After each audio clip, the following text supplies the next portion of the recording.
Minggu ini, kita mengalihkan perhatian ke Afghanistan, di mana cengkeraman besi Taliban semakin menguat, bukan hanya terhadap perempuan, tetapi juga terhadap laki-laki.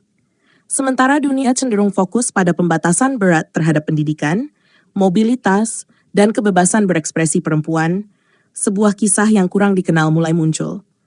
Laki-laki Afghanistan juga menghadapi penangkapan, eksekusi, dan hukuman karena gagal mematuhi hukum moralitas ketat versi Taliban. Sejak Taliban kembali berkuasa pada bulan Agustus 2021, mereka telah mengeluarkan puluhan dekret yang menargetkan otonomi perempuan, melarang anak perempuan mengenyam pendidikan menengah, melarang perempuan bekerja di sebagian besar bidang pekerjaan, tempat umum, bahkan menyanyi di depan umum. Menurut UN Women, 80% anak perempuan, yaitu sekitar 1,1 juta jiwa, tidak bersekolah. Perempuan diwajibkan mengenakan penutup wajah penuh dan tidak boleh melakukan perjalanan jauh tanpa wali laki-laki atau pendamping, yang secara lokal dikenal sebagai mahram. Sekarang, perjalanan jauh didefinisikan sebagai perjalanan lebih dari 72 km. Perempuan dilarang bekerja untuk organisasi non-pemerintah nasional maupun internasional. Mereka juga dilarang mengikuti pendidikan di bidang kesehatan, keperawatan, dan kebidanan. Pada tahun 2022, perempuan dilarang terbang sendirian dalam penerbangan domestik maupun internasional, menyulitkan keberangkatan beberapa perempuan yang menerima beasiswa untuk studi di luar negeri. Namun laki-laki pun tidak luput. Pada bulan Agustus 2024, Taliban mengkodifikasi hukum moralitas yang terdiri dari 35 pasal yang mewajibkan laki-laki memelihara jenggot sepanjang 1 kepalan tangan, melarang potongan rambut bergaya barat, dan melarang pakaian seperti jeans yang dianggap meniru orang non-muslim. Polisi moral telah menahan laki-laki dan tukang cukur mereka karena potongan rambut yang dianggap salah. Sebuah laporan bulan April 2025 dari Misi Bantuan PBB untuk Afghanistan menyebutkan bahwa dalam 6 bulan pertama penerapan hukum ini, lebih dari setengah penahanan sewenang-wenang berkaitan dengan penampilan laki-laki. Entah karena jenggot atau potongan rambut yang tidak sesuai, atau karena tukang cukur memberikan layanan cukur atau potongan yang tidak sesuai. Lihat pria di tengah. Jenggotnya dianggap halal oleh Taliban. Demikian kabarnya. Namun, menurut daftar aturan baru yang terdiri dari 6 poin untuk tukang cukur, gaya rambut pemimpin Korea Utara Kim Jong-un maupun aktor ES Leonardo DiCaprio dianggap tidak halal. Jenggot tidak boleh lebih pendek dari sehelai rambut, dan alis laki-laki tidak boleh dicukur. Tukang cukur juga dilarang memutar musik di tempat usahanya. Polisi moral, yang juga dikenal sebagai para inspektur, beroperasi di bawah kementerian yang disebut sebagai Kementerian untuk Mempromosikan Kebajikan dan Mencegah Kemungkaran. Pedoman kementerian ini mencakup aspek-aspek kehidupan sehari-hari seperti transportasi umum, musik, mencukur, dan perayaan. Aturan-aturan ini kini dituangkan dalam sebuah dokumen setebal 114 halaman. Hukum tersebut memberikan wewenang kepada kementerian untuk berada di garis depan dalam mengatur perilaku pribadi, serta menjatuhkan hukuman seperti peringatan atau penangkapan jika inspektur menganggap seseorang melanggar aturan. Sebanyak 3.300 inspektur laki-laki dikerahkan di 28 dari 34 provinsi di Afghanistan. 540 dari mereka ditempatkan di Kabul saja. Para inspektur ini memiliki kekuasaan luas, termasuk hak untuk menahan seseorang hingga 3 hari dan menghancurkan properti seperti alat musik. Berbicara soal musik, Fahid Ngailogari pernah bermain dalam Orkestra Nasional Afghanistan dan tampil dalam konser dengan memainkan sarinda, alat musik gesek tradisional, serta harmonium. Namun Taliban telah melarang pertunjukan musik di depan umum karena dianggap tidak islami, membuat para musisi seperti Logari jatuh miskin. Kebrutalan Taliban tidak berhenti pada penahanan saja. Amnesty International melaporkan sedikitnya 218 pembunuhan di luar proses hukum terhadap mantan pejabat pemerintahan dan personel keamanan antara bulan Agustus 2021 hingga Juni 2023. Pada tanggal 13 April, 4 pria dieksekusi secara publik atas vonis pembunuhan, suatu tindakan yang dikecam oleh PBB dan kelompok-kelompok hak asasi manusia. Itu adalah jumlah eksekusi terbanyak yang dilakukan dalam satu hari sejak Taliban kembali berkuasa. Eksekusi tersebut berlangsung di stadion olahraga di 3 provinsi berbeda, menjadikan jumlah total pria yang dihukum mati secara terbuka sejak tahun 2021 menjadi 10 orang. Eksekusi sebelumnya terjadi pada bulan November 2024, ketika seorang pembunuh yang divonis bersalah ditembak sebanyak 3 kali di dada oleh anggota keluarga korban di hadapan ribuan penonton, termasuk pejabat tinggi Taliban di sebuah stadion di kota Gardes, ibu kota provinsi Paktia, di bagian timur negara itu. Hukuman fisik, terutama cambuk, umum diberikan untuk kejahatan seperti pencurian, perzinaan, dan konsumsi alkohol. Namun, itu belum semuanya. Sebuah undang-undang baru melarang media berita menggunakan foto dan video dari makhluk bernyawa, artinya manusia dan hewan.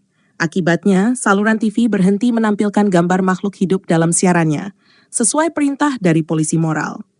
Satu saluran TV swasta kini hanya menampilkan logo dengan suara saja. PBB dan kelompok hak asasi manusia menyerukan pertanggungjawaban, tetapi Taliban tetap menantang. Mereka menolak hukum barat dan kritik internasional. Pemimpin Taliban, Hibata Akhundzada, membela tindakan ini dengan mengatakan bahwa Islam adalah sistem menyeluruh dari semua perintah ilahi. Namun, sebagian komunitas global tidak setuju. Pada bulan Januari 2025, Pengadilan Kriminal Internasional mengeluarkan surat perintah penangkapan terhadap Akhundzada dan tokoh lainnya atas kejahatan terhadap kemanusiaan, termasuk penganiayaan berbasis gender. Taliban telah memiliki aturan ketat soal janggut. Bahkan sejak pemerintahan mereka sebelumnya, antara tahun 1996 hingga 2001. Janggut laki-laki harus cukup panjang sehingga melebihi 1 kepalan tangan di bawah dagu. Dulu, Taliban memiliki cara kreatif untuk memeriksa apakah janggut seseorang sudah memenuhi panjang yang diwajibkan secara agama. Mereka meminta laki-laki untuk memasukkan janggutnya ke dalam kaca lentera untuk melihat apakah muat. Mereka yang janggutnya dianggap terlalu pendek akan dihukum. Perintah-perintah baru-baru ini mengejutkan para pria Afghanistan. Seorang pegawai pemerintah tidak menerima gajinya karena janggutnya tidak cukup panjang. Pengemudi kini berpenghasilan lebih rendah dan para tukang cukur kehilangan usaha mereka, seperti dilaporkan oleh media barat. Di masyarakat di mana suara pria dianggap lebih kuat daripada perempuan, kini beberapa pria mulai bertanya-tanya, apakah mereka seharusnya dulu lebih cepat angkat suara untuk membela kebebasan istri dan putri mereka. Wah, setelah berita tadi, kayaknya satu-satunya yang boleh tertawa di Afghanistan cuma janggut. Karena serius, di sana janggut bisa punya karier lebih sukses dari manusianya. Kamu kerja kantoran, kuliah S2, tapi gaji kamu ditahan karena janggutmu belum lulus sensor. Maaf Pak, janggut Anda belum syar'i. Silakan datang kembali setelah subur. Dan potong rambut sekarang dianggap maksiat. Tukang cukur jadi kriminal. Bayangin, tukang cukur ditangkap karena potong model Korea. Yang lebih kocak, katanya dulu Taliban punya cara ngukur janggut. Masukin janggut ke dalam kaca lentera. Kalau muat, berarti janggut lo belum lal. Dan sekarang, media nggak boleh nampilin gambar manusia. TV jadi isinya cuma logo sama suara. Jadi rakyat Afghanistan kalau nonton berita, kayak dengerin podcast zaman batu. Selamat malam pemirsa. Anda sedang menyaksikan berita, tapi tolong jangan bayangkan wajah saya. Itu haram. Saya yakin, satu-satunya yang aman di sana cuma kambing. Karena kambing punya janggut panjang, nggak potong rambut, dan nggak main musik.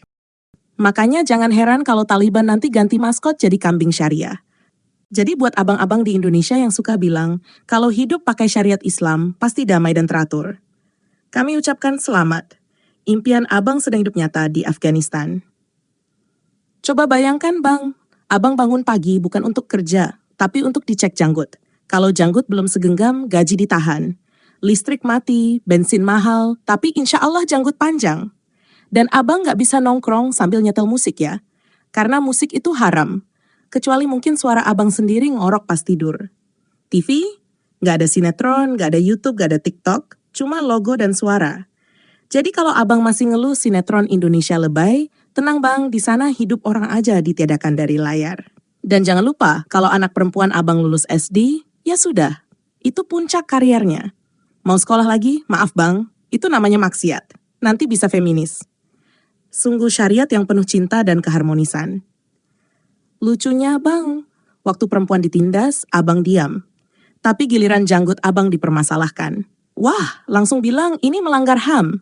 Jadi pertanyaannya bang, Abang itu mau syariat, atau cuma mau jadi raja kecil di rumah yang istrinya harus tunduk dan anak perempuannya nggak boleh mimpi?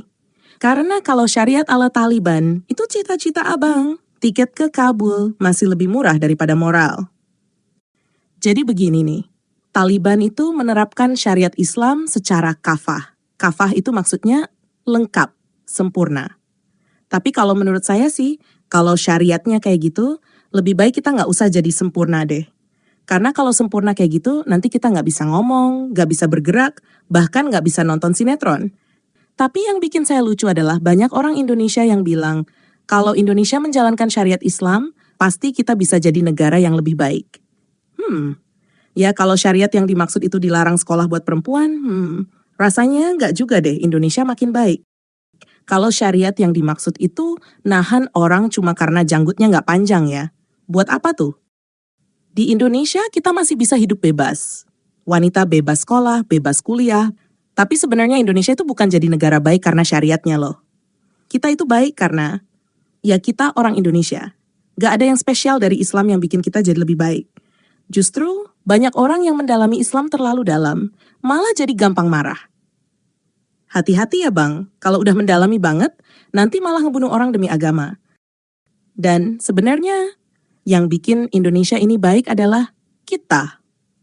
Kita bukan baik karena Islam, kita baik karena kita diajarkan buat saling menghargai, bekerja keras, dan bantu-membantu. Di satu sisi kita dibilang harus menghargai hidup dan kebebasan orang lain, tapi di sisi lain ada aja yang menuntut syariat kayak gitu, yang malah menghancurkan kebebasan. Kalau harus hidup dengan ketakutan setiap hari cuma karena janggut nggak panjang, atau karena perempuan nggak bisa keluar rumah tanpa mahram, itu bukan hidup. Itu pengekangan. Jadi kalau syariatnya itu mengarah ke sana, lebih baik deh kita lupakan. Yang penting adalah kita hidup dengan rasa saling menghormati, tanpa harus memaksakan aturan yang merugikan orang lain demi sebuah ide, yang katanya agama. Sekarang, bayangin deh, kita punya dua pilihan besar. Pilihan pertama, hidup di bawah syariat yang ketat seperti yang diterapkan di Afghanistan, di mana perempuan nggak bisa pergi ke sekolah, nggak bisa kerja, dan segala aktivitas pribadi diawasi. Bahkan kalau janggut lo nggak cukup panjang, bisa kena razia. Dan itu cuma salah satu contoh ya, dari banyaknya kebebasan yang terenggut. Pilihan kedua, hidup di negara bebas, seperti di Eropa, di mana lo bisa sekolah, lo bisa berkarir, bisa berkarya, bahkan bisa hidup dengan kebebasan berpendapat. Lo bisa berdebat soal apa aja, lo bisa memilih agama atau bahkan nggak memilih agama sama sekali tanpa takut dihukum atau dibunuh. Dan tahukah kalian, banyak sekali orang-orang yang hidup di negara-negara syariah, termasuk Afghanistan, yang akhirnya melarikan diri ke negara-negara yang mereka sebut kafir. Kenapa? Karena mereka ingin kebebasan. Mereka ingin hidup dengan pilihan mereka sendiri. Mereka nggak mau hidup dengan sistem yang mengatur apa yang boleh dan nggak boleh dilakukan, sampai dalam hal-hal sekecil apa yang mereka kenakan. Dan, mari kita lihat kenyataan di Indonesia. Kalau lo nggak mau Indonesia jadi negara syariah yang mengekang kebebasan seperti di Afghanistan, pilihan terbaik adalah keluar dari Islam. Lo nggak perlu merasa takut atau terjebak dengan ajaran yang mengharuskan kita hidup dalam ketakutan dan pengekangan. Lo punya hak untuk memilih hidup dengan kebebasan.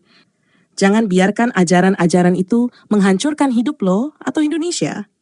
Kalau kita ingin hidup dalam kedamaian dan kebebasan, lebih baik kita berpikir kritis dan memilih jalan yang tidak terbelenggu.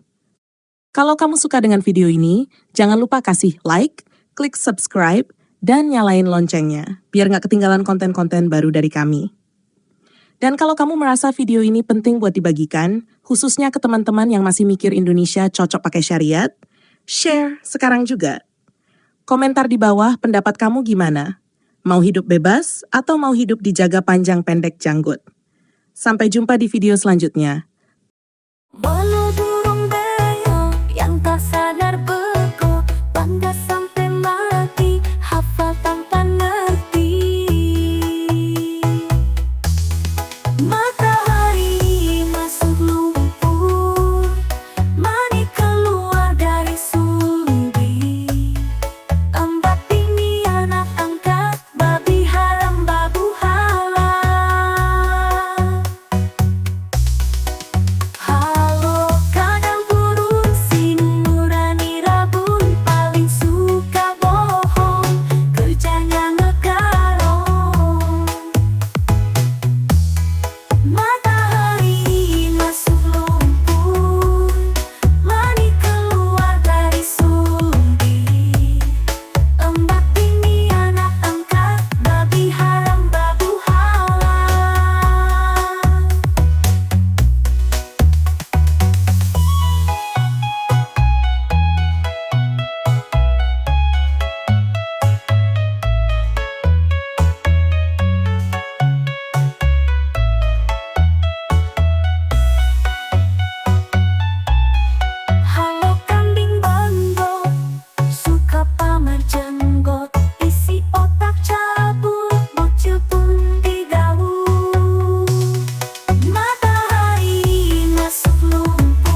dari sulbi. Empat bini anak angkat, babi haram babu halal.